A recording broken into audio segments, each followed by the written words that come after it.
Hey guys, in today's video I'm going to be showing you how you can do some calligraphy with just some everyday supplies that you probably have access to. So without further ado, let's get started with the video. First, I'm going to begin with a quick tutorial. Although I do have another video on calligraphy on this channel, I'm not that proud of it, so I'm just going to be doing a better tutorial this time. Hopefully this one makes more sense. So this is the upstroke, and it's when the letter goes up, and this is more thin, and you apply as less pressure as you can on this stroke. And yeah, on the other hand, there's the downstroke, and this is the one that goes down. It's the descending line, and this is thicker, and you apply more pressure with your pen when you do this stroke. These are the two fundamentals, and it's really important you understand these.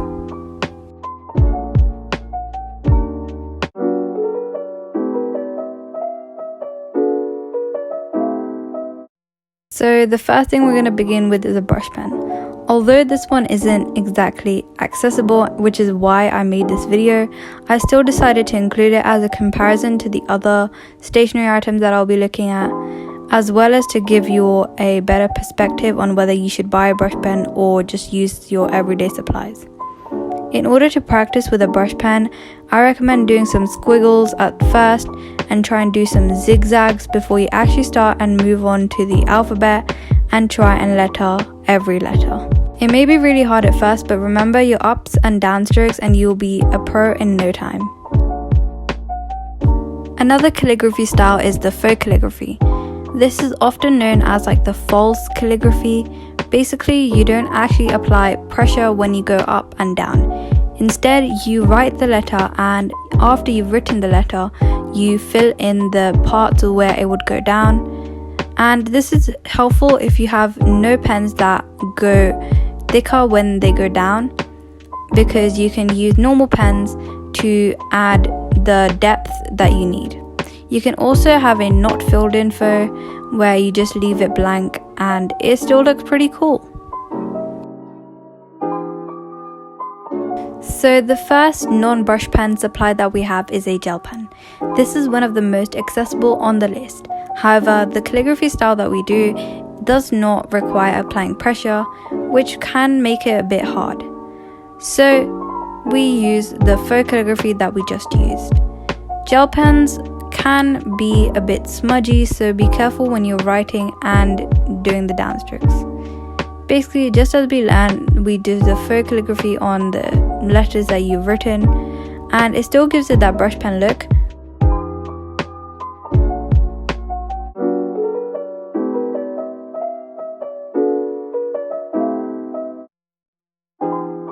Next up on the list, we have pencils.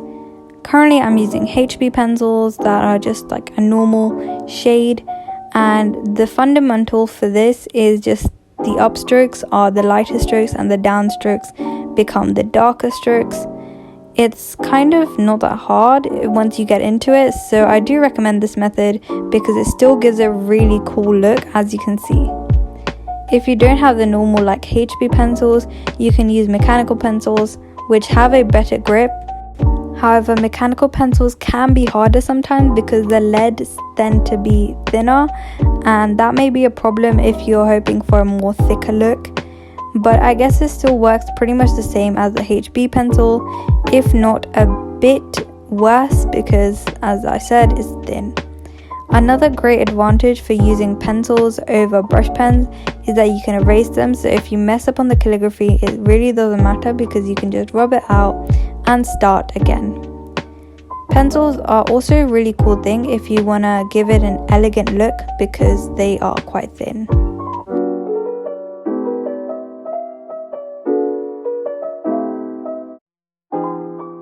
Next up, we have Sharpies, and these are very accessible because you can find them in loads of stores. Well, I've found them in like loads of stores as well. If you don't have any stores near you that have these, you can buy them online. They are also available in loads of different colors, so they are really good for calligraphy. So you can like mix and match the colors. Anyways, the calligraphy part, you can try and apply pressure when you go down. However, if the Sharpie is stiff and you haven't used it a lot, I'm pretty sure that it won't work. So you can just add a bit of faux calligraphy, just add a bit of depth when you know the letter will go down. Like also, I forgot to put a piece of paper under my this looks really realistic Sharpie and paper that I'm using right now. So my desk is currently stained, but you're still giving it that give this video a like so I can buy myself really a new nice desk because it looks horrible.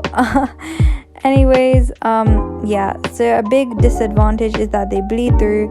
If you're using this to make like a card, don't.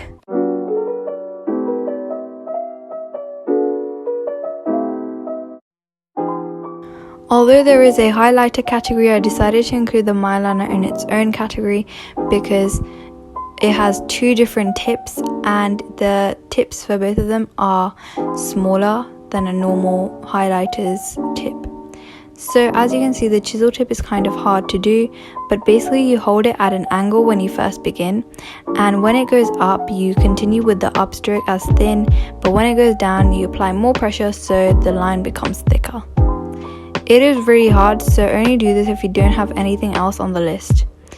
Here's the fine tip if you would like to know, and this worked really well because I used my yellow highlighter a lot, so it wasn't stiff and it had that flexibility to apply pressure and make the downstroke look wider.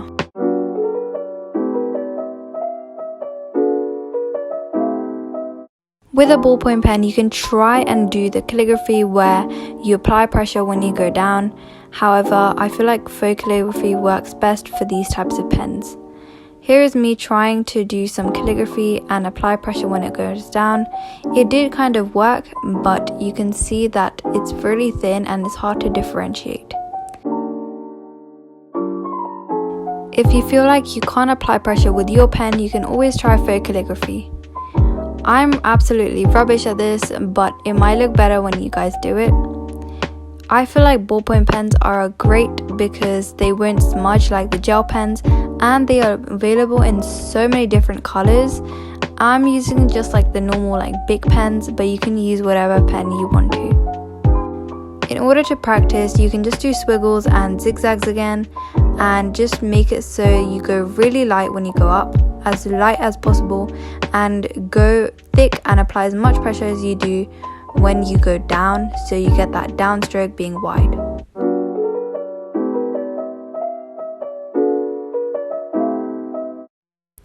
Next, we have something really common that I feel like everyone has access to. These felt tip markers are really common and I've seen them in loads of supermarkets, so if you don't have any access to brush pens or Sharpies, this is a great alternative for both of them. They also don't bleed through, which is a major plus compared to the Sharpie, and the tip of this felt tip marker is really similar to the Zebra Myliner fine tip. Now let's get on to how you can do calligraphy with these. So the calligraphy for these is kind of difficult, but I guess loads of people can get the hang of it easily. So basically you can start off by doing squiggles, and at first the downstroke will be fairly thin compared to the upstroke. However, the more you play around with one marker, the less stiff it gets and the more flexible it gets, so the downstroke will be more controllable and therefore you can make it much more wider compared to the upstroke.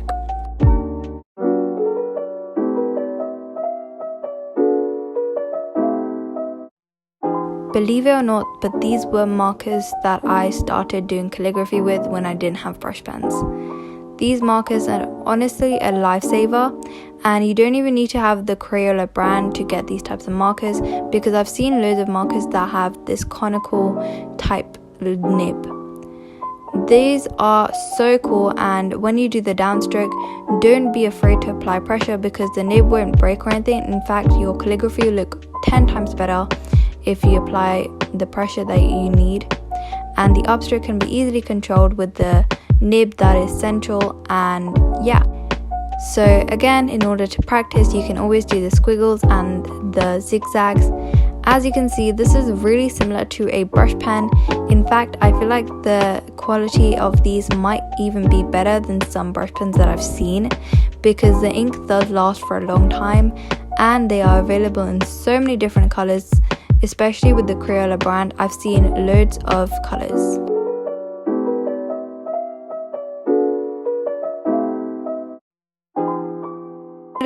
possibly the most difficult on this list is the highlighter. This is really hard to master, but if you have just highlighters, practice as much as you can because I know you'll get there in the end. Basically what you do is you start off with like an angle that is just kind of tilted, and when you go up you go like kind of horizontally and make the upstroke really thin. However, when you go down you make it so that it's really thick and the downstroke is really wide compared to the upstroke. I'm just using the usual Stabilo Boss highlighters, which I feel like a lot of people have access to, but you can also find loads of highlighters that don't have this brand but work pretty much the exact same way. I also feel like this is a great way to spice up your notes if you don't have any brush pens, because I know a lot of people want to make their notes more aesthetic but they don't have brush pens, so they can use these, and this works really well because the titles of your notes might look amazing with this.